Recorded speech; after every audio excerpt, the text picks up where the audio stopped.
جنت اور دوزخ کے معاملات ہیں، فرشتوں کا تذکرہ ہے، فرشتوں کے بازوؤں کا تذکرہ ہے، اولی اجنحۃ مثنی و ثلاث و رباع، دو دو بازو، تین تین بازو، چار چار، اب کیسے بازو ان کے ہیں؟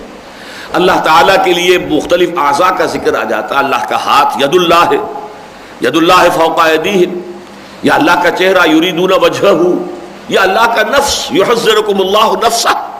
اب یہ چیزیں جو ہے، یا پڈلی جو ہے یوم یکشف عن ساق ویدعون الی السجود، یہ سب آیات متشابہات میں سے، ان کی اصل حقیقت کو ہم نہیں جان سکتے، نہیں جان سکتے، نہیں جان سکتے۔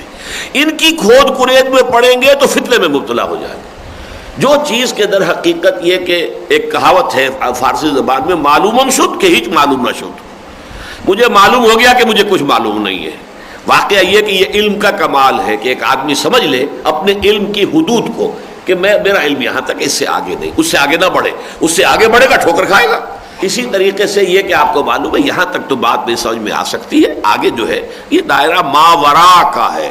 یہ ماورا جو ہے ہمارے ماورا مشاہدہ ہے، ہمارے تعقل سے، تفہم سے، ہمارے سارے اس انداز سے یہ ساری چیز جو ہے بالکل ماورا ہے، وراء الورا ثم وراء الورا۔ لیکن ان کا علم دینا بھی ضروری تھا۔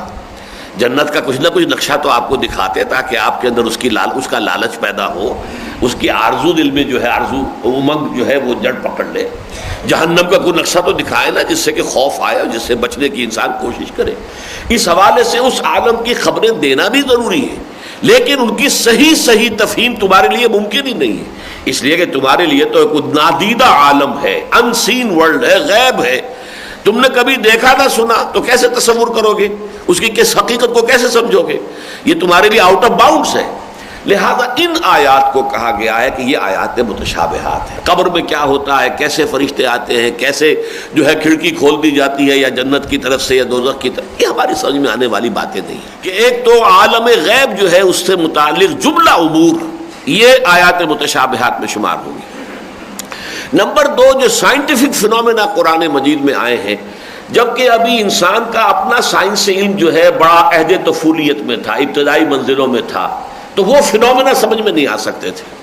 جیسے مثلا آج بھی ہے سبع سماوات، ابھی تک ہمیں نہیں پتا کہ سبع سماوات سے مراد کیا ہے، گویا کہ یہ ہمارے لیے آیات متشابہات میں سے ہے۔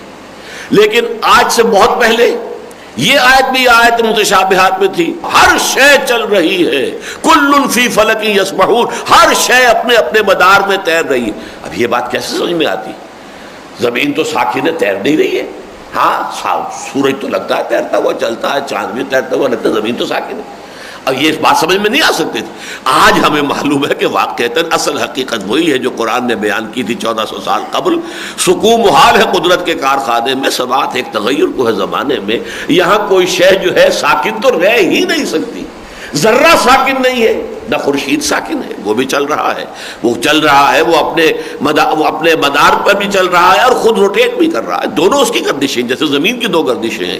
لیکن زمین کی جو دوری حرکت ہے اس کا مرکز سورج ہے، سورج کی جو دوری حرکت ہے اس کا کوئی بڑا جو ہے اور جو ہے ستارہ ہے جس کے گرد وہ اپنے پورے کنبے کو لے کر، جسے آپ کہتے ہیں کہ یہ جو زمین کا کنبہ ہے، جو جس کا سورج کا کنبہ ہے، تو اس کو لے کر وہ چل رہا ہے۔ اس حوالے سے جو ہے یہ آیت جو ہے اس وقت متشابہات میں تھی، آج یہ محکمات میں سے آ گئی ہے کہ آج ہم اس کے صحیح مفہوم کو سمجھنے کی صلاحیت اپنے اس علم سائنٹیفک کے ذریعے سے حاصل کر چکے ہیں کہ جو اللہ تعالیٰ نے ہمیں عطا فرما دیا۔ یہ دو چیزیں جو ہے اس کے ذہن میں رہنی چاہیے۔